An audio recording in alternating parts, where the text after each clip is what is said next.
आज 28/4/2025। मीठे बाबा के मधुर मुरली का मुख्य सार है, मीठे बच्चे, तुम्हारा प्यार विनाशी शरीरों से नहीं होना चाहिए। एक विदेही परमात्मा शिव बाबा से प्यार करो, देह को देखते हुए नहीं देखो। मीठे मीठे शिव बाबा के बच्चे, तुम्हारा प्यार विनाशी शरीरों से, ये जो विनाशी शरीर है बाबा कहते नहीं होना चाहिए। उस निराकारी परमात्मा शिव बाबा से प्यार करो। प्रश्न है आज की मुरली से, बुद्धि को स्वच्छ बनाने का पुरुषार्थ क्या है और स्वच्छ बुद्धि जो होगी उसकी निशानी क्या होगी? देही अभिमानी बनने से ही बुद्धि स्वच्छ बनती है। ऐसे देही अभिमानी बच्चे अपने को आत्मा समझ एक शिव बाबा को प्यार करेंगे, शिव बाबा से ही सुनेंगे।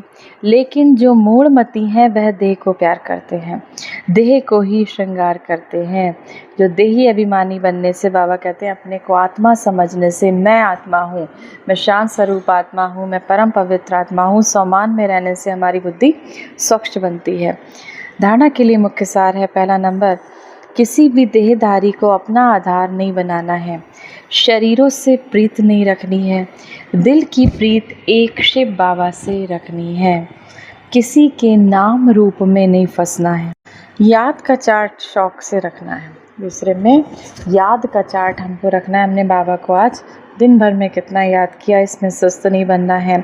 चार्ट में देखना है मेरी बुद्धि किसके तरफ जाती है, कितना टाइम वेस्ट करते हैं, सुख देने वाला शिव बाबा कितना समय तक याद रहता है। वरदान है, गृहस्थ व्यवहार और ईश्वरीय व्यवहार दोनों की समानता द्वारा सदा हल्के और सफल भव। सभी बच्चों को शरीर निर्वाह आत्म निर्वाह की डबल सेवा मिली हुई है, लेकिन दोनों ही सेवाओं में समय का, शक्तियों का समान अटेंशन चाहिए।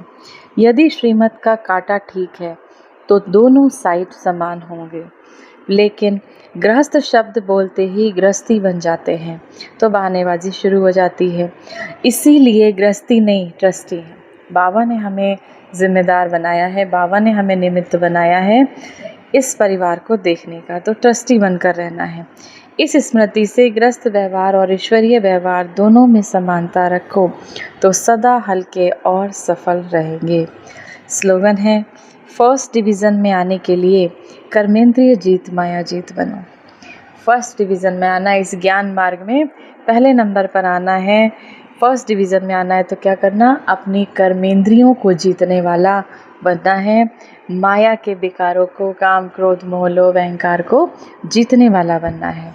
अव्यक्त इशारे, कंबाइंड रूप की स्मृति से सदा विजयी बनो। आपके शिव शक्ति के कंबाइंड रूप का यादगार सदा पूजा जाता है। शक्ति शिव से अलग नहीं, शिव शक्ति से अलग नहीं, ऐसे कंबाइंड रूप में रहो। इसी स्वरूप को सहज योगी कहा जाता है।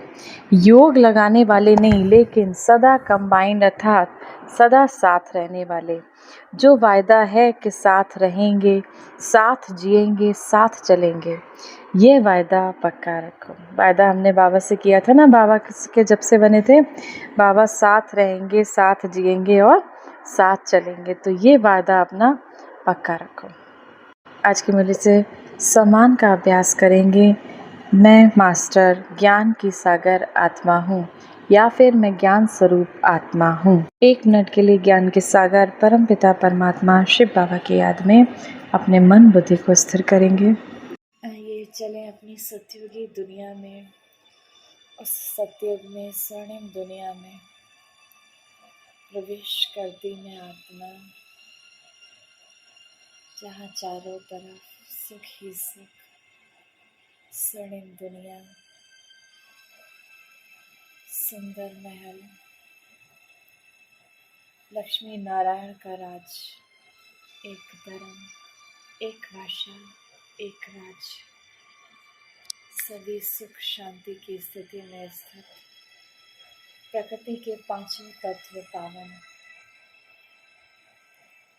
आत्माएं 16 कला संपन्न, देखें स्वयं को सिंहासन पर विराजमान, देवताई स्वरूप में, दिव्य स्वरूप में, मस्तक पर तेज, चारों ओर सुख ही सुख, चारों ओर शांति ही शांति।